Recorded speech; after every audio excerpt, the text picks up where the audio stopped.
Olá, ouvintes! Sejam muito bem-vindos e bem-vindas a mais um Petrocast, o podcast do Sindicato dos Petroleiros de São José dos Campos e região.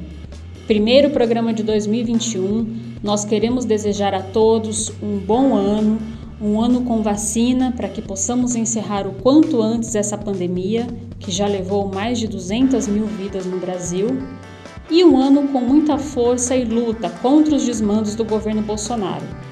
Vamos que vamos! O turno de 12 horas é uma realidade imposta aos petroleiros pela pandemia e, em alguns casos, veio para ficar. No programa de hoje, nós vamos dar um giro pelas refinarias da Petrobras para saber a situação do turno de 12 horas, as condições de trabalho, de efetivo e segurança. Acompanhem com a gente.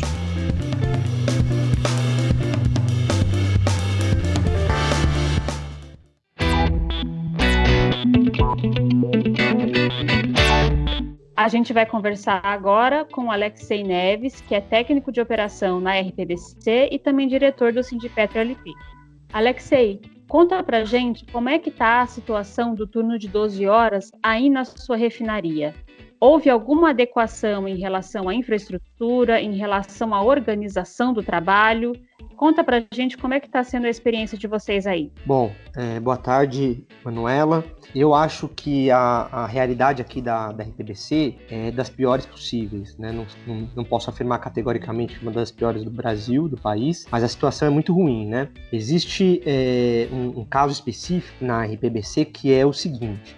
Durante a pandemia, a empresa implementou o turno de 12 horas, ele esteve vigente aí durante um período, mas a quantidade de hora extra era tamanha e a empresa retornou aí com trabalhos como parada de manutenção, alto número de emissão de PTs, né, a manutenção a todo vapor, e como o número de hora extra era muito grande, a categoria, junto com o sindicato, decidiu por pleitear o retorno às 8 horas, que é o nosso horário normal. Acho que a gente foi a única refinaria do país que fez isso. A gente conseguiu, num primeiro momento, ganhar isso na justiça, na primeira instância.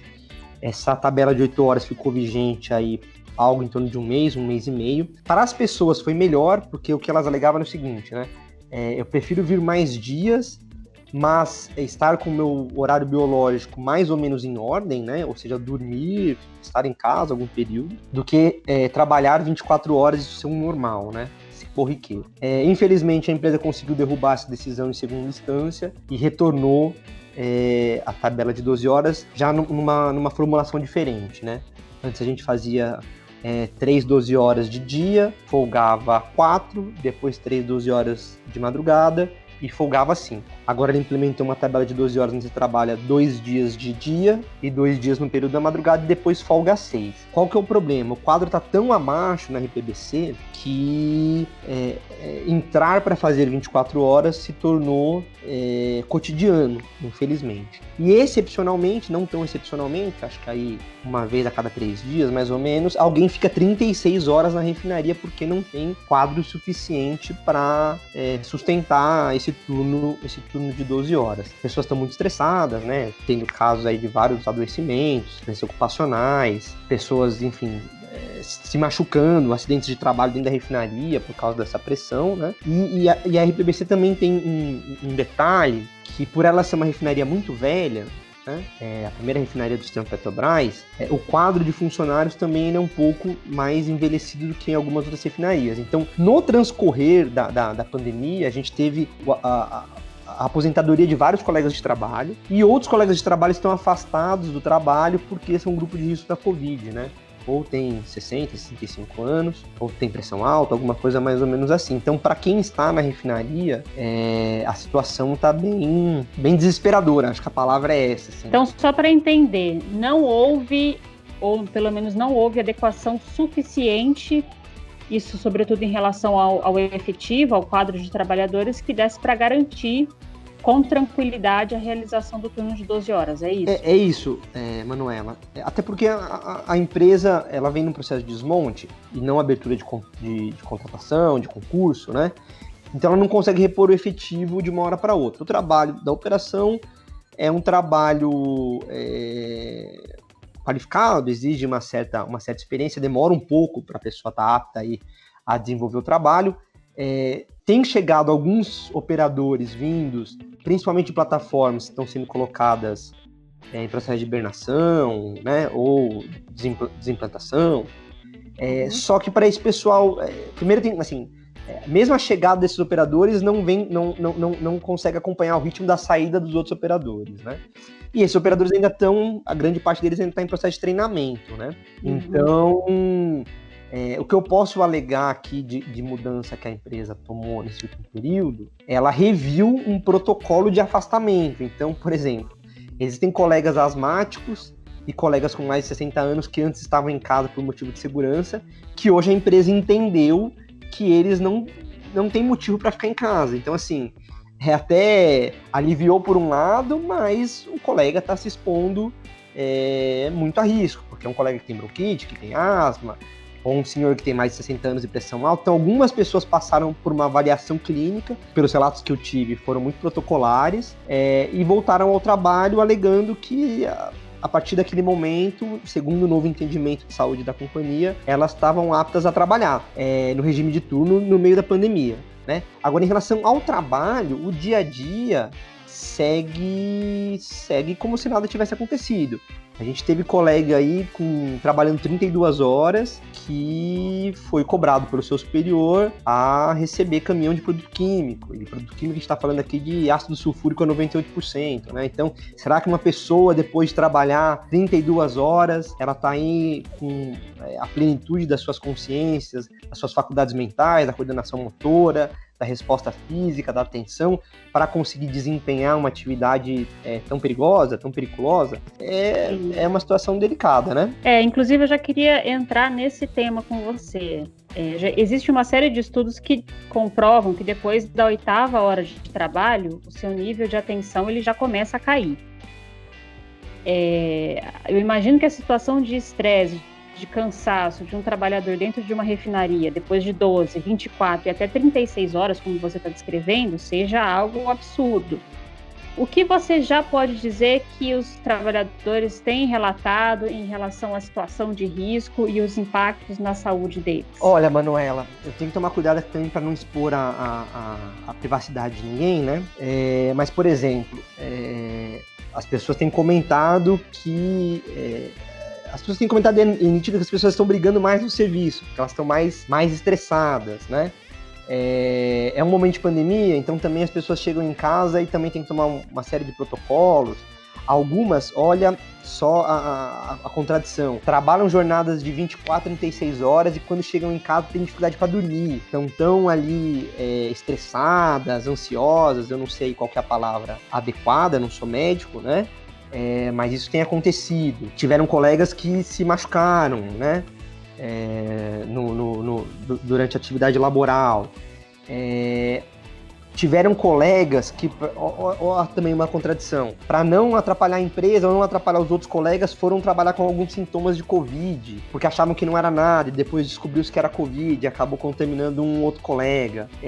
A gente teve por parte da chefia isso muito, muito, muito delicado, muito ruim, quando algum colega tinha suspeita de Covid e pediu afastamento preventivo, porque trabalhou com um colega em exposição ou porque teve alguma greve, alguma febre, superiores dizendo que isso era uma frescura. Então, assim, a situação é bem delicada. E lá a gente perdeu, por exemplo, um operador vítima da Covid, né? Era meu amigo, Antônio Carcavalho, foi contaminado dentro da empresa, existe uma CAT aberta sobre isso.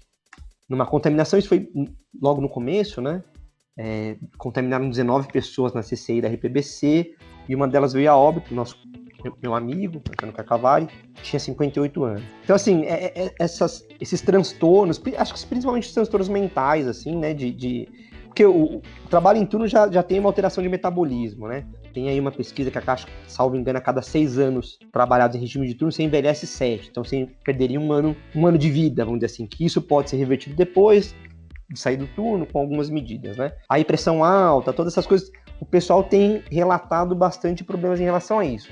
Muito aumento de peso, até porque o pessoal não tem conseguido, né, fazer atividade física, tá sempre na refinaria. Eu posso dar aqui um exemplo até irreverente, vamos dizer assim, né? A gente tem um questionário de saúde, onde você precisa falar o que você faz no seu horário de folga. Aí um colega de trabalho relatou que ele faz hora extra, porque ele não sai da refinaria, né? Então, existem essas coisas, esses eventos que vêm acontecendo com bastante frequência. Acho que eu não posso aprofundar mais, então eu fico com medo de expor alguém especificamente, entendeu? Não, tá certo, perfeito. Alexei, a gente agradece demais a sua participação aqui e vamos continuar agora no giro aí das refinarias, falando com outros petroleiros. Olá pessoal, eu sou o Pedro Augusto, sou trabalhador da refinaria de Capuava, né, sou diretor do Sindipetro Unificado de São Paulo, técnico de operação, né, trabalhador de turno, e falar um pouco aí sobre a situação do turno de 12 horas na Recap. Então, em primeiro lugar, nós, assim como toda a categoria, né, foi surpreendida com essa mudança de turno lá no início da pandemia, né, essa alteração de escala de trabalho.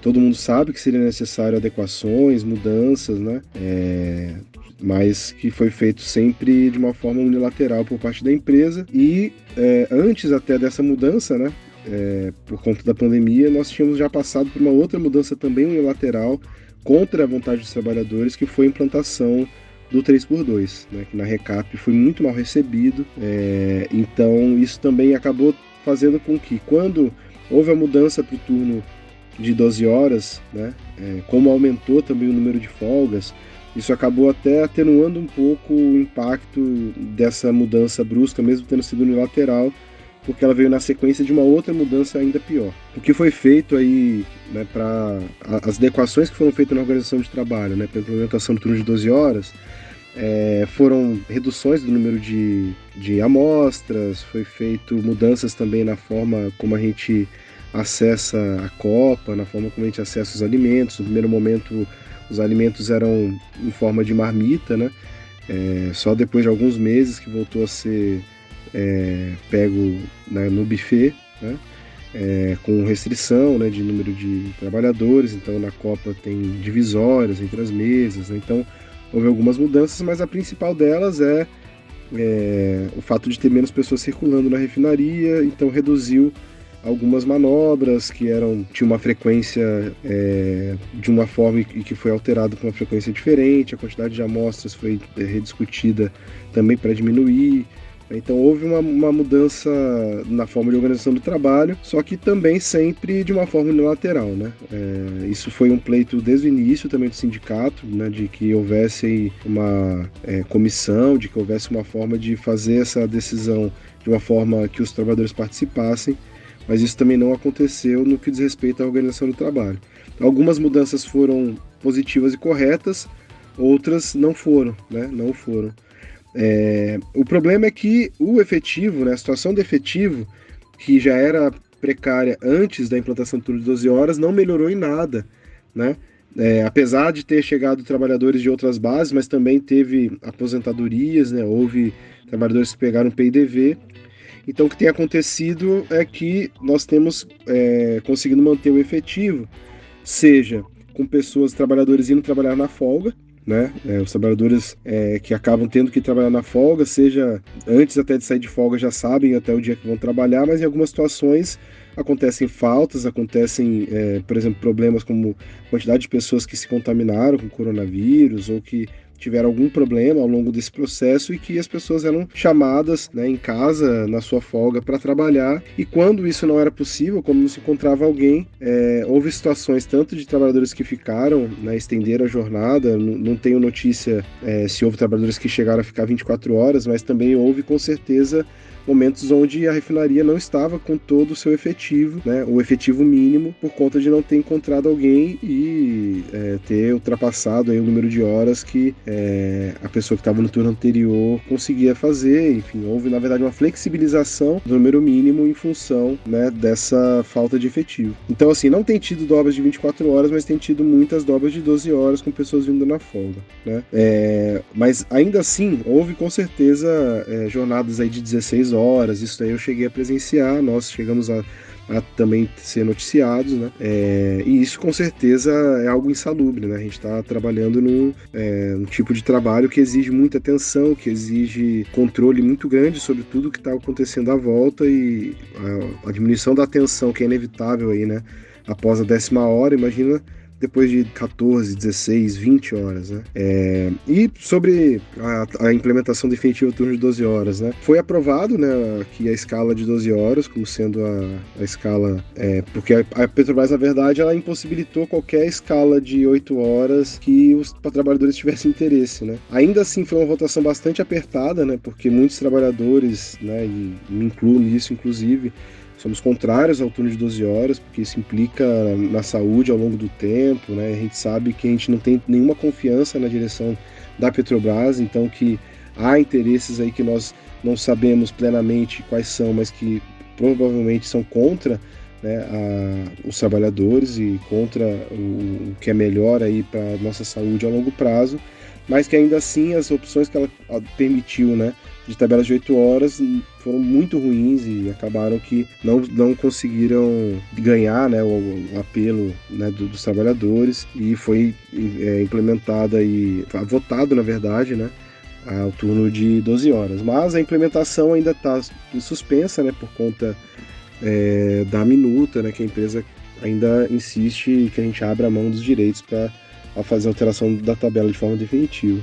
Mas essa é a situação, então a gente segue com o efetivo abaixo, né, e não houve nada negociado com os trabalhadores e com os representantes dos trabalhadores para as mudanças que foram feitas, e é isso. Essa é a nossa realidade aí desde março, mais ou menos, do ano passado, mas que com certeza o impacto de ter sido uma mudança feita após a implantação unilateral da 3x2, isso atenuou um pouco o impacto aí por conta de ter folgas, né, coisa que a 3x2 era algo que foi bastante rejeitado aí pela categoria na refinaria de Capuava. A gente conversa agora com o Ives Medeiros, que é técnico de operação na Reduc e também foi do último mandato da CIPA.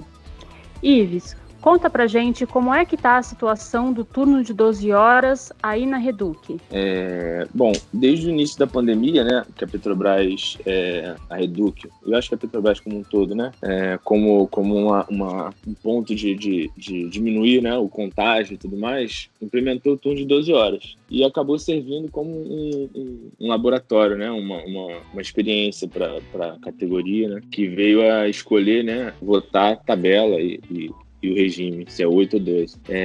Bom, eu acho que faltou muito debate, entendeu? Faltou um bom debate para que a categoria, para que os trabalhadores pudessem escolher, né, de forma consciente e ponderando todos os prós e contras, né, de uma mudança, tabela assim, que é uma mudança importante, grande, né, porque é mais 50% de trabalho diário, carga horária diária, né?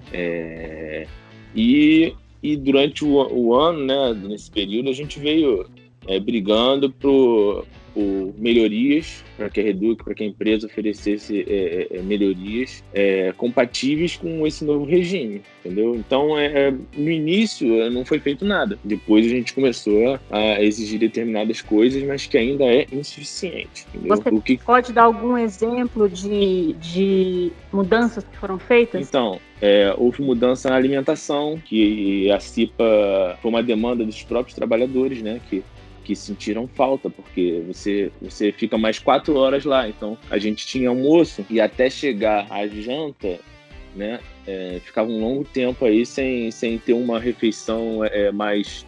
Vinha só um lanche básico, assim, uma refeição mais sustentasse mais, né? Então, a gente cobrou, aí houve uma mudança, entendeu?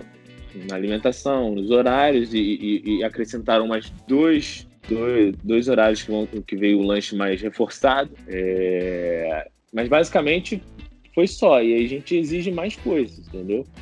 Tem o ponto de ter, como são 12 horas agora, principalmente em unidades que as pessoas ficam no painel, né, direto, a gente precisa de ter uma sala de descompressão, voltar a ter uma sala de descompressão, alguma coisa, já que são 12 horas seguidas de trabalho, de painel, entendeu? E o principal, que é uma coisa que a gente vem batendo muito, é o efetivo, porque no turno de 12 horas, mais do que nunca, fica claro a deficiência, entendeu? Que existe na refinaria de efetivo, de pessoal, porque tem dado dobras de 24 horas, entendeu? E isso a gente não pode tolerar isso, porque 24 horas é um absurdo. E se ficar 24 horas na refinaria, é inseguro, extremamente inseguro, é extremamente prejudicial à saúde, então é onde a gente mais está realmente cobrando da empresa, entendeu? Isso era uma situação que eu justamente queria te perguntar, como é que rola a pressão aí por ter 24 horas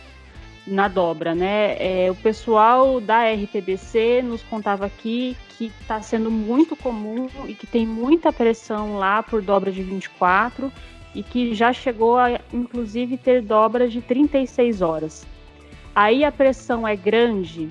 E outra coisa que eu já acrescento, quais são os riscos que vocês estão já percebendo para a saúde desses trabalhadores e mesmo durante a operação no trabalho, no caso dessas situações de dobra de 24 horas? Bom, então, no início estava acontecendo pouco às 24 horas, só que começou agora a aumentar a frequência. Acredito que seja porque muita gente vinha na folga para cobrir, entendeu? Só que as pessoas começam a cansar de vir na folga, porque é exaustivo, trabalhar 12 horas, ainda vem na folga, ainda vai ter que vir na folga para trabalhar, entendeu? Fora que veio aí dezembro, janeiro, que é um período que normalmente muitas pessoas tiram férias, então começou a dar um problema maior.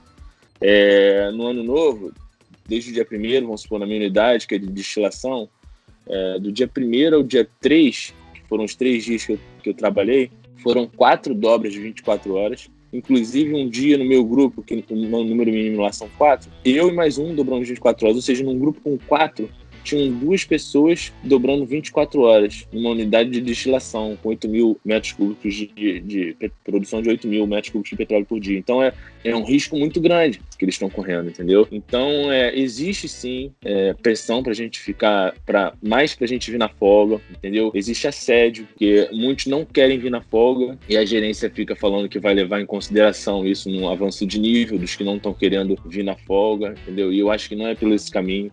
A pessoa tem direito à folga, a pessoa não quer vir na folga, quem tem que resolver esse problema é a empresa, aumentando o efetivo, entendeu? E não passando, culpando, né, o trabalhador que não está vindo na folga, entendeu? Então, e aí começou a dar 24 horas direto, e isso é um risco muito grande, enorme, porque a gente fica cansado, entendeu? Se acontece alguma emergência, alguma coisa assim, a gente já está exausto. Assim, eu acredito que se continuar nessa batida dessas dobras de 24 horas começando a ficar frequente, vai começar a dar muitos afastamentos, entendeu? E aí vai piorar a situação do efetivo. Então é uma coisa muito grave, é uma situação muito grave e que a gente precisa realmente ter uma cobrança mais firme para a empresa, entendeu? Sobre isso. Ives, para fechar, a gente sabe que o problema da falta de mão de obra na Petrobras, ele já vem sendo um problema crônico devido ao desmonte da empresa. Aí, na Reduc, houve algum deslocamento de trabalhadores de outras unidades para a refinaria para dar conta, mesmo que minimamente, mesmo que em número não suficiente, para dar conta de cumprir as tarefas de um turno de 12 horas? Houve qualquer movimentação da empresa em relação a isso? Então, chegou bastante gente, né, na refinaria nesses últimos meses aí, que vieram dessas regiões onde desmobilizaram, né, pessoal. Veio gente da FAFEM Bahia, veio gente da Relan, veio gente do Nordeste em geral, assim, veio bastante gente, né. Ainda é insuficiente, a maioria ainda não está contando, entendeu? Apesar de ter essa pressão para contar em alguns setores para um número mínimo e ainda sem um treinamento efetivo, mas existe, mas é muito insuficiente. A nossa preocupação é agora o pessoal que vai sair no PDV, que é muita gente na Reduc, como esse ano, já começou a partir de agora, janeiro, vai vir uma enxurrada, né? E a gente fica com medo, porque não vai ter tempo para treinar, entendeu? Muitas vezes quem tá treinando é o bolsa, né? em bolsa um pouco mais antigo, tipo, com alguns meses a mais, entendeu? Então a gente tem a preocupação. E é uma situação assim, que tá vindo gente de outros lugares, às vezes deixando uma parte da família lá, e que não é o ideal, né? Não é o ideal, a gente sabe que a gente não gostaria que isso estivesse acontecendo. Então a gente vai continuar tendo um problema de efetivo aí no futuro, até porque eu acredito que a Petrobras ela prefere manter isso daí mesmo, um número mínimo bem enxuto, e pagar hora extra que é mais barato do que contratar gente. É isso que tem que ser a nossa cobrança, a gente não pode permitir isso, entendeu? E agora a gente vai conversar com o diretor do Sindicato de São José dos Campos, Reinaldo Santana, para saber como é que está a situação aqui na Revap. Oi, Reinaldo, tudo bom? Oi, Manu, bom dia. Bom dia a todos que estão nos ouvindo aí. Reinaldo, até agora, o que os petroleiros das outras refinarias nos falaram sobre a situação do turno de 12 horas é que está ocorrendo em algumas plantas muita pressão por dobra de 24 e em alguns casos até de 36 horas. Em outras plantas houve a transferência de alguns trabalhadores a partir de unidades que foram desmobilizadas da Petrobras, mas que isso ainda é muito insuficiente, sobretudo agora, diante do PIDV, que está tendo muita adesão de trabalhadores. Eu queria saber de você, qual é a situação do turno de 12 horas na Revap? Então, Manu, a situação da Revap, de fato, não difere muito do que está acontecendo no conjunto das refinarias do país. Por um lado, a gente acha que foi uma necessidade mesmo, uma medida por conta da pandemia, por conta do avanço da pandemia, de tentar evitar um pouco mais, né, o contato entre os trabalhadores, a adoção desse turno de 12 horas, mas com certeza muito mais cansativo, né? Uma jornada que chega a ser extenuante, dependendo do ritmo de trabalho que a gente encontra no nosso cotidiano. E o efetivo, até mesmo pelos afastamentos justos, corretos, das pessoas que estavam em grupo de risco, fez com que a gente trabalhasse numa situação bastante crítica, né? Com muito poucas pessoas e, em alguns casos, agora com o avanço do PDV, com a saída de vários operadores, vários trabalhadores, em situações que chegam até mesmo a ser absurdas. E o que a gente está assistindo no último período, embora a gente não vivencie dobras, né, na Revap, essa é uma situação bastante rara, mas muitas solicitações de apoio, quer dizer, é uma forma de se reduzir o período de descanso, um período de folga dos trabalhadores para suprir essa falta de efetivo. Era uma coisa que a empresa deveria ter pensado, acho que é parte do processo maior, né, de desmonte do refino, do desinvestimento da Petrobras, do avanço do processo de privatização e que está penalizando os trabalhadores, colocando, acho que o conjunto dos trabalhadores que estão dentro da refinaria, mas também a comunidade, numa situação de risco, porque coloca de conjunto a gente numa situação extenuante, numa situação que não nos faz, vamos dizer assim, trabalhar nas condições ideais para operar uma planta perigosa como uma refinaria em condições de segurança. Eu queria que você detalhasse um pouco mais, Reinaldo, sobre essas situações de risco. Existe uma série de estudos, inclusive isso foi alvo de debate na categoria, de que depois da 8ª hora de trabalho, a atenção do trabalhador cai. Como é que está sendo essa situação dentro da refinaria? Queria que você detalhasse um pouco mais esses riscos. Então, Manu, é muito difícil mesmo. Eu acabei de trabalhar, inclusive, eu estou saindo do trabalho, a gente está gravando agora no período da manhã, trabalhei nas últimas noites, e para quem trabalha, por exemplo, no painel de controle, que tem lá que monitorar e ajustar todas as condições de funcionamento de uma refinaria, manter um grau de atenção durante essas 12 horas, no período noturno, mesmo durante o dia, né, é bastante difícil. De fato, esse nível de atenção acaba caindo e a gente já tem uma condição de sucateamento dentro das unidades de operação. Então, você tem muitas válvulas de controle, né, de processo que não funcionam como deveria. Você tem muitas indicações falsas que podem levar a erros de julgamento por parte dos operadores que estão no painel, e você tem mesmo nas áreas de processo, durante a liberação de equipamentos para manutenção, durante essas atividades, trabalhadores que estão cansados, né, numa jornada que é muito longa e também, né, sem sequer ter direito às suas folgas completas, né? A nossa jornada de trabalho não está sendo respeitada, porque faltam trabalhadores, a empresa deveria fazer novos concursos públicos e a gente não está assistindo isso. Isso significa que tem pessoas que não estão nas suas melhores condições físicas para poder liberar um equipamento perigoso, com substâncias inflamáveis, com pressões elevadas, com riscos de incêndio, de vazamento de produtos tóxicos. A gente vivencia isso no nosso cotidiano.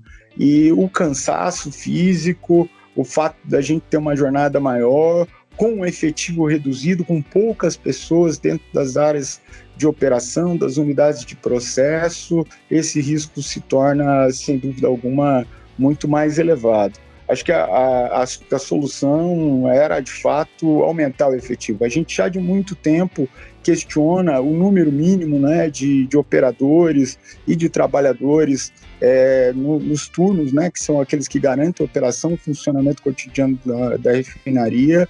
E, ultimamente, com esse processo de sucateamento, a gente vê essa necessidade cada vez mais urgente, a necessidade de ter mais trabalhadores para que a carga de trabalho que a gente tem cotidianamente possa ser dividida, que você tenha mais pessoas para poder atuar nas manobras, nas intervenções, nas liberações de equipamento para manutenção, nas intervenções de manutenção, para que a gente possa ter uma operação mais segura, que garanta não só a segurança dos trabalhadores, mas também das plantas de processo e da própria comunidade que pode estar submetida e sofrer as consequências, né, de algum acidente com uma certa gravidade. A gente tem que lembrar, né, que no último período, o último ano na Revap, na verdade 2019, né, a gente vivenciou, e também em 2020 a gente vivenciou acidentes com muita gravidade, com potencial altíssimo, inclusive de ceifar vidas dos trabalhadores, inclusive de ter consequências para a comunidade, contaminações ambientais, e graças à destreza e ao esforço e sacrifício de quem está lá dentro, a gente conseguiu contornar. Mas pode ser que a gente não consiga fazer isso sempre, né? Lidar com esse risco, brincar com isso, né? Contar com a sorte, não é algo que uma empresa do porte, do tamanho da Petrobras deveria fazer. Ela deveria, sim, apostar na segurança, e a segurança, nesse momento, passa por aumentar o efetivo, de ter mais trabalhadores, com possibilidade, inclusive, de treinamento. Essa é uma outra questão que eu acho que é bastante importante abordar. A gente está recebendo, fruto desse processo de desmonte da Petrobras, trabalhadores vindos de outras unidades que estão sendo desmobilizadas, e sequer esses trabalhadores estão tendo tempo hábil, estão tendo tempo suficiente para treinarem nas unidades que eles vão estar operando. Então a gente percebe que isso acaba agravando, né, aumentando inclusive a carga de trabalho dos operadores mais antigos, que acabam tendo que ajudar no treinamento dessas pessoas, o que não é muitas vezes a situação ideal, e esses trabalhadores novos, com plantas com processos, equipamentos e funcionamentos bem diferentes de uma refinaria, muitas vezes não tem tempo e condições e treinamento para poder exercer suas atividades. É uma coisa que de fato nos preocupa, que eu acho que é bastante importante que a empresa reveja esse processo e possa garantir mais efetivo, mais possibilidade de treinamento e assim mais segurança para quem está lá dentro, para as suas plantas de processo, para evitar que acidentes de grandes proporções possam estar ocorrendo. Para fechar, Reinaldo, eu queria tentar fazer com você um exercício de previsão de como vai ser o cenário, pelo menos na Revap, depois da pandemia. Você falou, no momento aqui não existe dobra de 24 horas. Não que isso também não acarrete sobrecarga de trabalho para os trabalhadores. Você explicou aí como é que está sendo a situação. Existe o debate entre os trabalhadores, no sindicato, sobre qual é a previsão de como será essa realidade dentro da planta no período pós-pandemia? Eu acho que as medidas com relação à pandemia, a gente acabou de assistir, né, um número absurdo sendo atingido no país, né, com mais de 200 mil mortes. Então, todas as medidas no sentido de preservar a saúde, a vida das pessoas, de tentar conter o avanço dessa pandemia, eu acho que são importantes, eu acho que a gente tem que manter elas e até aprofundar algumas medidas para evitar esse contágio, contando aí que vem a vacina e que a gente possa superar esse processo. Então a gente não tem um horizonte tão curto assim também, né? Embora a gente tenha um anúncio aí do início do processo de vacinação, infelizmente aqui no Brasil, por conta dos absurdos que esse desgoverno que está nos dirigindo aí com relação à pandemia estão fazendo, a gente ainda não iniciou o processo de vacinação, mas a gente começa a enxergar isso no horizonte. Então acho que a preocupação tem que ser desde já. Num período pós-pandemia, que a gente ainda não consegue vislumbrar exatamente quando vai começar, a gente precisa, em primeiro lugar, reverter a lógica atual da empresa, que é tentar apostar unicamente no lucro dos seus acionistas e, a partir daí, promover o desmonte, o sucateamento das refinarias e de várias unidades de processo no conjunto da Petrobras. Então, em primeiro lugar, acho que passa por isso, uma reversão da política da empresa, no sentido de barrar o processo de desmonte do refino e que também acarreta no sucateamento das suas plantas. Em segundo lugar, que eu acho que é fundamental a gente exigir mais contratações, né? O PDV e as demissões dos trabalhadores que dedicaram sua vida aí para construir a grandeza dessa empresa, né? A grandeza da Petrobras. Muitos estão se desligando e muitos ainda vão sair, né? A gente tem um avanço, muitas pessoas saíram e estão agravando os problemas, mas a gente tem um horizonte curto, a possibilidade de mais ainda trabalhadores estarem saindo. Então o horizonte é que, se não houverem mais contratações, se a gente não houver um reforço efetivo, a gente vai estar numa situação ainda pior. Então a exigência de novos concursos públicos que possam suprir essas vagas, que possam garantir que tanto as refinarias como as outras unidades de processo tenham um efetivo suficiente para operar essas plantas com segurança, eu acho que é fundamental. E num outro ponto é garantir que todos os trabalhadores que estão dentro dessas plantas também tenham tempo e condições para poder serem treinados, para poderem ter condições de operar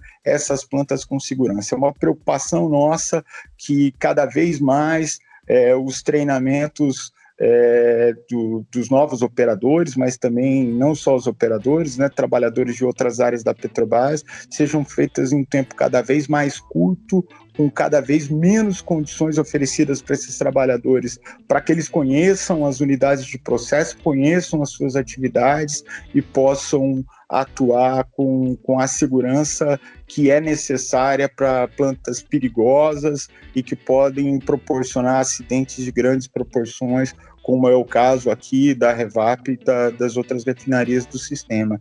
Então, contratação é fundamental e a gente acha que isso tem que ser feito através de novos concursos públicos, reverter esse processo de privatização e sucateamento e desmonte do refino e também das outras unidades de processo da Petrobras.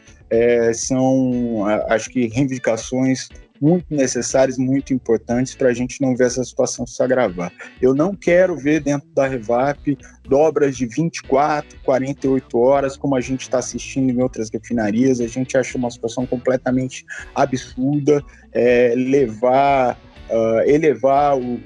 os níveis de insegurança dentro da operação dessas plantas, e levar os trabalhadores também a uma situação física extrema que pode estar acarretando muitos males à sua saúde. Se por um lado as medidas para conter o avanço da pandemia se justificam, acho que é necessário também que a empresa reveja o curso que está tomando, e a gente tem certeza que isso também só vai poder se dar através da luta organizada da categoria, que os petroleiros consigam fazer uma campanha forte para poder derrotar essa política privatista de entrega e de desmonte da Petrobras. E depois desse panorama de todas as refinarias, nós vamos falar agora com o presidente do Sindicato de São José dos Campos, Rafael Prado, para saber sobre as iniciativas do sindicato em relação às condições de trabalho no turno de 12 horas. Olá Manu, olá ouvintes do Petrocast. Nós temos colocado como prioridade essa bandeira do efetivo em diversas ações do sindicato. Desde que começamos a discussão sobre tabela de turno, ainda lá em 2017, quando a empresa sinalizou a necessidade de mudança da tabela, da histórica tabela que existia na Revap, nós colocamos na linha de frente a discussão sobre o excesso de dobras.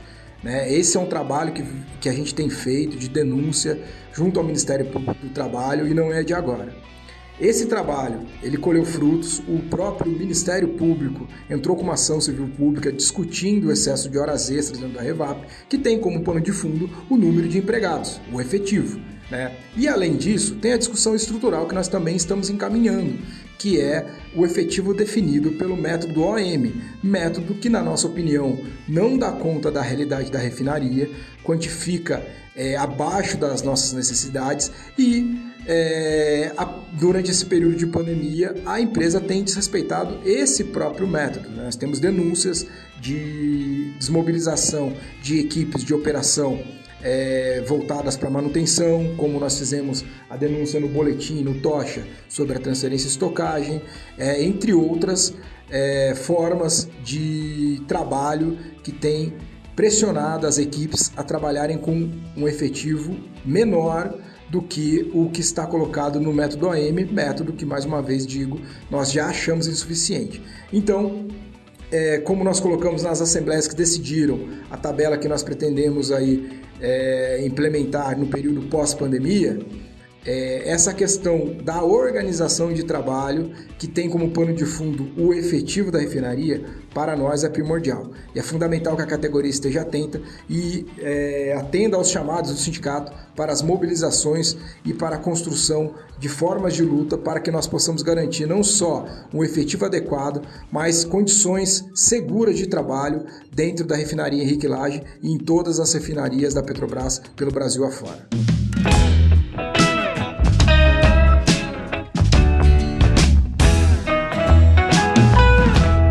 O Petrocast está disponível no Spotify, Deezer, Google Podcasts, Apple Podcasts e nos principais tocadores. Dê um seguir na sua plataforma para ficar por dentro de tudo que rola por aqui. Eu sou Manuela Moraes, jornalista do sindicato, e a edição é do Pedro Henrique Curcio. Até a próxima!